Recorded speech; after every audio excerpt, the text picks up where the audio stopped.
Управление задерживается.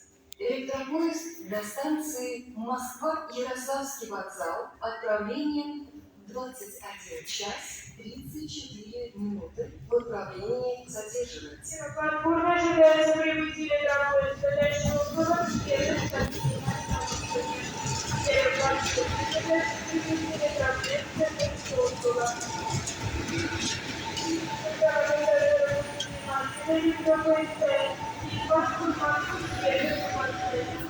Электропоезд Москвы следует в последнем.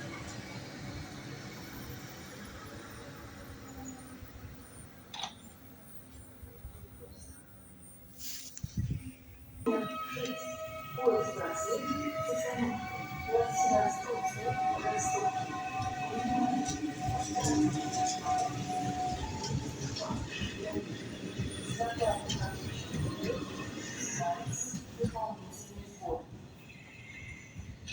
Уважаемые пассажиры!